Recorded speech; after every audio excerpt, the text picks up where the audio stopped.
back in black in the building, man. Shout out to everybody out there at the Court Plantation doing what you need to do to survive. Man, we got a great topic today. I'm going to get right into it. America's moral compass. Let's get into it. Shout out to David No Compromise, James Youngblood, Erica, Shawnee, Florida, Philly in the building, Tasho, everybody out there, man. Shout out to everybody out there that's handling business and doing what they need to do to survive. Because that's what's most important, right?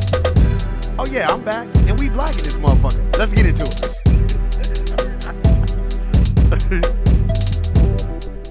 Man, again, shout out to my boy Dave from No Compromise. Go check out his podcast, man. It's very, very, very educational. Man, I gotta go check out that movie that Tariq just released, that American Maroon. I gotta get a streaming platform. I've been kind of bullshitting on that. I gotta get that shit. I gotta take the time out so I can watch it. There's a lot of stuff that's been going on today, man. You see the CEO of Cash App found murdered. They can say whatever they want. In my personal opinion, the United States of America Incorporated orchestrated that assassination. So we're going to play something and let's see what they are talking about. A crime scene blocks from Google's San Francisco office. The victim, 43-year-old Bob Lee, a tech executive himself, the founder of Cash App, and the first chief technology officer of Square. Lee was stabbed Tuesday, friends and police say, while walking in a downtown neighborhood around 2 a.m. We were supposed to hang out tomorrow night, so that's a little strange. It like just happened, so my mind's still processing it. When you lose someone, you're just like, damn, this is not expected. I know he had two daughters as well that he loved. Lee's father honored his son on Facebook, writing, "Bob would give you the shirt off of his back." Bob Lee had recently moved to Miami with his father, who wrote, "I'm so happy that we were able to become so close these last years." Lee was known in the industry as Crazy Bob for his tenacious energy. His latest employer, the crypto firm MobileCoin, tweeted this photo, calling Lee a child of dreams, and whatever he imagined, no matter how crazy, he made real. This is not a city where anybody should fear for their lives at 2:30 in the morning. Stop. Y'all know. Look, orchestrated. The killing has renewed anger in San Francisco over perceptions that the city isn't safe. On The city isn't safe. Twitter, Elon Musk claimed, "Many people I know have been severely assaulted," then pushed the district attorney to do more to incarcerate repeat violent offenders. And for too long, the leaders of San Francisco have ignored the basics. Joel Engardio worked on the successful recall campaign of the previous progressive DA last year, then won a city supervisor seat, defeating the incumbent by running on a public safety agenda. Residents are feeling like the city is not working for them. The city isn't working for them. San Francisco is one of the most expensive places that you can live. The homeless population is out of control. They don't give a fuck about the poor. They only care about the wealthy. And now there's some wealthy motherfucker that got killed. Now they want to make a big public deal about it. But like I said, who's holding the accountable? And I think this was orchestrated. And they just want clean streets, safe streets, and good schools. And affordable housing. And they don't understand why the city hasn't been able to deliver. Still, violent crime overall is falling in San Francisco compared to previous decades. This is the 12th homicide this year, according to police data. Baltimore, with fewer people, reports nearly 70. But property crime... You notice they brought up Baltimore. So that doesn't ring an alarm to anyone. Why would you bring up Baltimore? Y'all know that city is filled with crime. Stop. Is high in San Francisco. In 2020, there were more than 4,000 incidents per 100,000 people. That's nearly 3 times the rate of New York City. Friends of Bob Lee say all that matters now is the one crime that has them in mourning. He's a humble, nice guy, talks about his kids a lot, family, just a generally good guy. Okay, we're going to leave it with there. All right. Now, let me give my honest opinion. If you guys don't think that United States of America Incorporated would orchestrate an assassination, y'all must be out y'all damn mind. They killed MLK. They killed Fred Hampton. They dismantled the Black Panthers. They killed Malcolm X. They couldn't get to the Honorable Elijah Muhammad. They couldn't get to, or they still cannot get to, the Honorable Minister Louis Farrakhan. But they've tried. Trust me, they tried. But they know if they do that shit to him, it's gonna be 1 billion Muslims on their head and 100 million black people on their head too. So yeah, they like, yeah, nah. Let's just leave him alone. If y'all don't think that they're responsible for this, y'all crazy.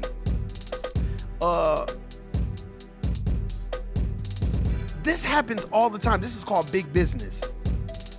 Yeah, there's no need for you. Let's get you out of here.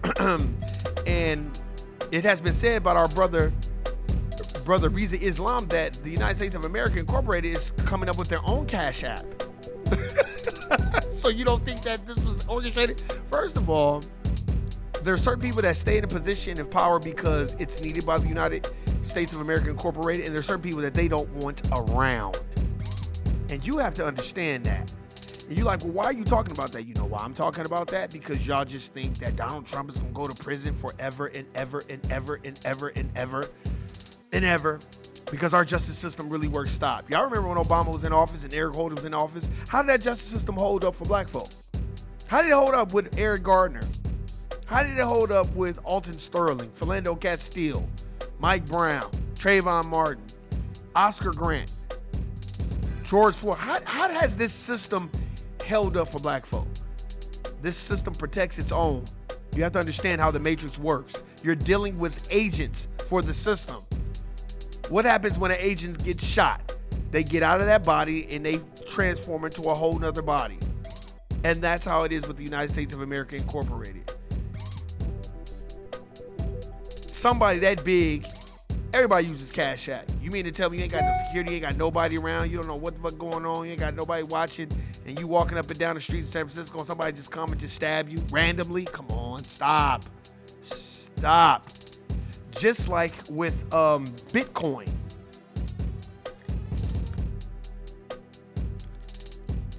Now y'all remember Bitcoin, don't y'all? Bitcoin, United States of America Incorporated was not feeling Bitcoin because it could not be regulated by the United States of America Incorporated's government.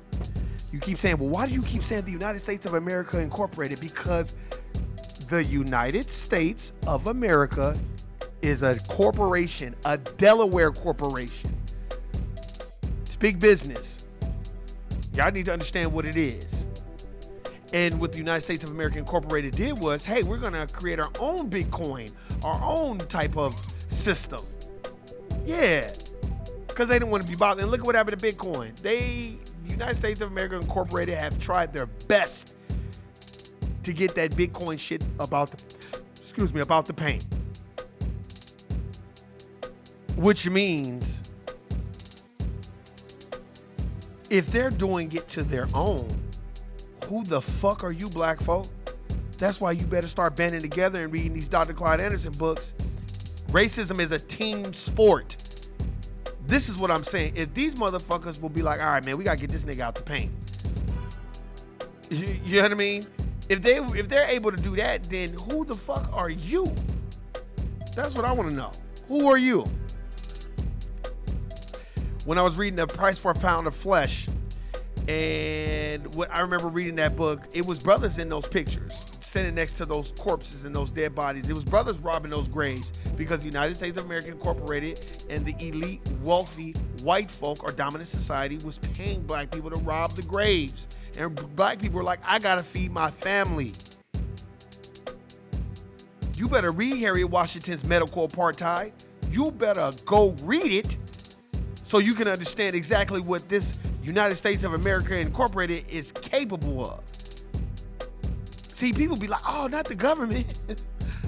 Man, the government had lead paint in the projects. You know what lead paint does to people when you inhale it and smell it? Stop. Just like the atrazine that they put in the water and all the chemicals and all that. Oh, because we got to treat it. Just like Flint with the brown water. Then it happened in Mississippi. Stop. Just like I think they're seeding the clouds with a program called HARP, H-A-R-P. Go read up on that program as they seed the clouds so we can have these crazy ass disasters. Well, why would they do that? So they can destroy and rebuild and get paid. Just like the war in Iraq, Halliburton, Dick Cheney.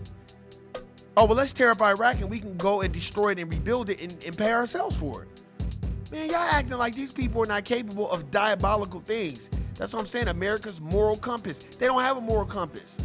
They don't have it at the Court Plantation. They don't have it nowhere. Why do you think I said politicians should not get paid and they should not be able to go make $100,000 on a private job and then come in here and tell us what we should be doing, because they are so removed and uninvolved in regular day-to-day operations that the American people go through or deal with.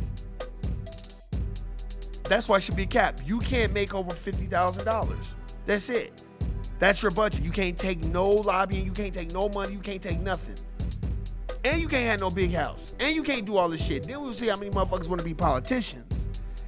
That's what I'm saying, man. We have to wake up and understand what it is. Cash App is big. Cash App is real big. And now all of a sudden, the founder of Cash App then just randomly got stabbed. Just like the Michael K. Williams things. They're not talking about it. And this is no diss to Mac Miller. Mac Miller's drug dealer went to prison. So they better have, because I was waiting to see what they was going to do with Michael K. Williams' drug dealer. I was waiting to see. Yeah, you better plead guilty, motherfucker.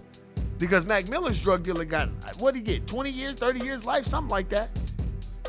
And he's a dominant society motherfucker.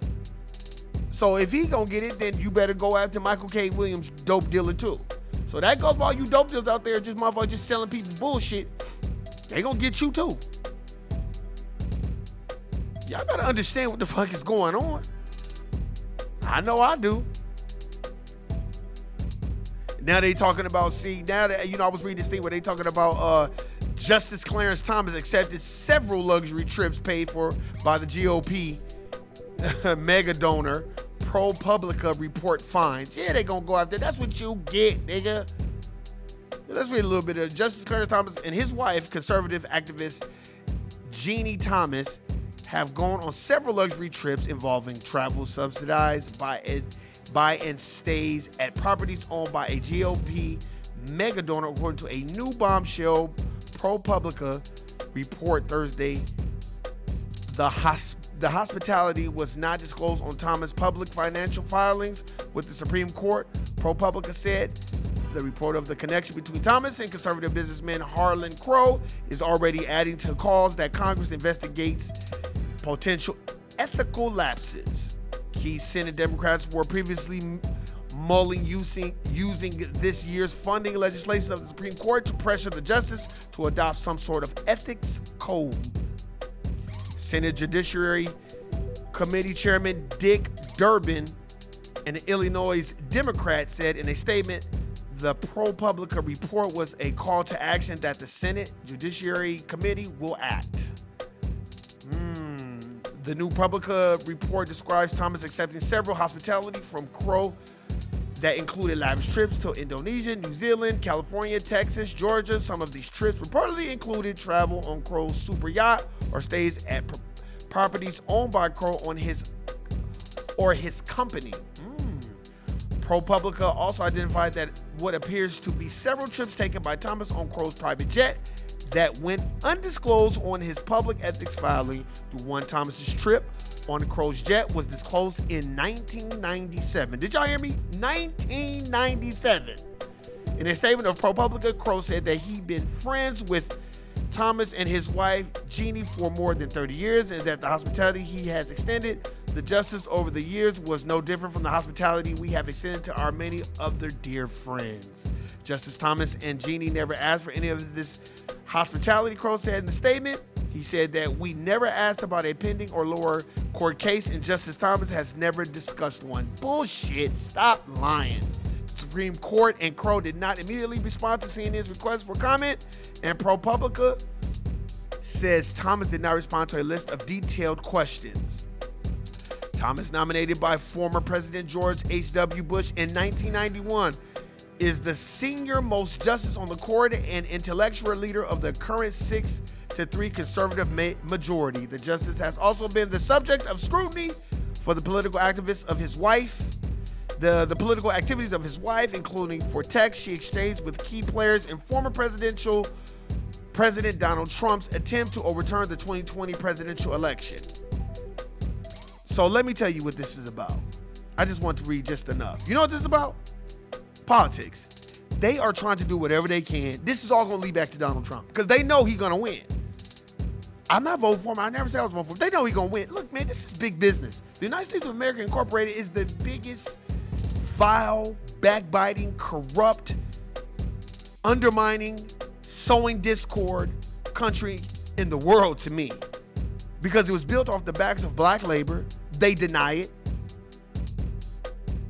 You know, they act like it doesn't exist. They benign neglect black folk and act like black folk did not build it. They have other racial groups talking about, well, the Chinese built the railroads and all that stuff. You better go read Slavery by Another Name by Douglas Blackman. It discusses in detail about the chain gangs and how we were building the mines and how we were building the railroads and all. Stop. It's just people don't want to read. So what happens is the Democratic Party as well as the Republican Party, they put out misnomers and they let people go with it. And that's what they do. We gotta wake up, man.